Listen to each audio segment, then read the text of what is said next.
अस्सलाम वालेकुम। Kidney transplant के बारे में लोग बहुत क्वेश्चन पूछते हैं क्योंकि ये ट्रीटमेंट ऑफ चॉइस है।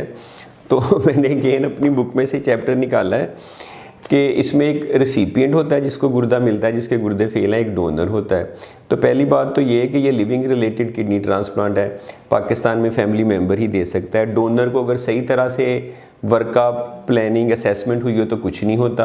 अब क्वेश्चन है कि डोनर कौन कौन हो सकता है। माँ बाप हो सकते हैं, बहन भाई, बेटा बेटी अगर 18 साल से उम्र हो, करीबी रिश्तेदार, इन लॉज भी हो सकते हैं। नॉन जो रिलेटिव हैं उसका पाकिस्तानी लॉ के मुताबिक इजाज़त नहीं है, लेकिन अगर नॉन रिलेटेड में से देखें जिसका खूनी रिश्ता नहीं है तो बीवी हो सकती है।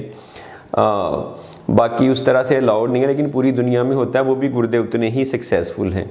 तो ये है लिविंग रिलेटेड या अनरिलेटेड। एक है डिजीज़ डोनर, वो पाकिस्तान में भी अवेलेबल नहीं है, जिसमें कोई बंदा मर जाता है, एक्सीडेंट होता है तो उसका गुर्दा लेके वो ट्रांसप्लांट कर देते हैं।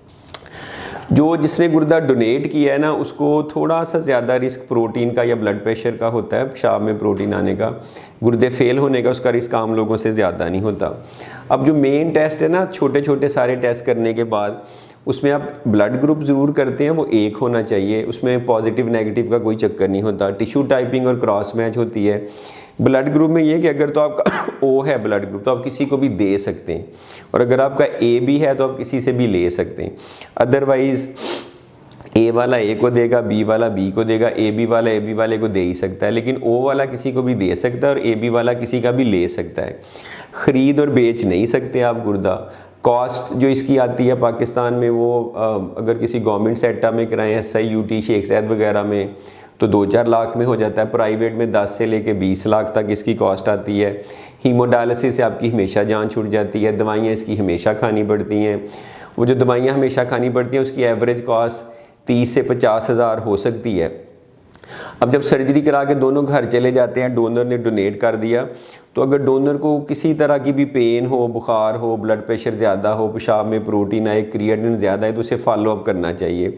और जो रेसिपिएंट है, मरीज़ है जिसको गुर्दा मिला है, उसको चाहिए कि अपनी दवाएं पूरी पाबंदी से ले, उसको मिस ना करे, ट्रांसप्लांट टीम से इन टच रहे। अगर उसको खांसी, बलगम, उसकी शुगर, ब्लड प्रेशर ज़्यादा होती है, क्रिएटिनिन ज़्यादा होती है, पेशाब आना रुक जाता है, दवाई ख़त्म हो जाती है, इन सारे केसेस में फ़ौरी वो अपने सेंटर से रुजू करे। ट्रांसप्लांट के फ़ायदे ये कि डायलिसिस नहीं करवाना पड़ता, आपकी डाइटरी रिस्ट्रिक्शन कम हो जाती हैं, आप जॉब कर सकते हैं, नॉर्मल ज़िंदगी गुजार सकते हैं। नुकसान ये कि हमेशा के लिए नहीं है, कभी ये भी फेल हो जाता है, कुछ आपको दवाइयाँ खानी पड़ती हैं जिससे कैंसर और इन्फेक्शन का रिस्क बढ़ता है। बड़ी बड़ी गलतफहमी ये कि हम किसी का ख़रीद लेते, नहीं आप कर सकते। डायलिसिस शुरू करवाने से पहले भी ट्रांसप्लांट करवा सकते हैं, डायलिसिस करवाना ज़रूरी नहीं है। जिन लोगों को शुगर है उनका भी ट्रांसप्लांट हो सकता है, जिनके 6 एंटीजन मिसमैच है टिश्यू टाइपिंग में उनका भी हो सकता है। सारे फल सब्जियां खा सकते हैं ग्रेप फ्रूट वगैरह के अलावा।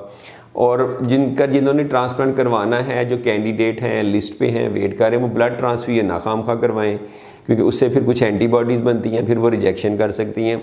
तो एक मैंने कॉम्प्रीहेंसिव बड़ी बड़ी चीज़ों का ओवरव्यू दिया है जो लोग इंटरेस्टेड हैं किडनी ट्रांसप्लांटेशन में। Thank you.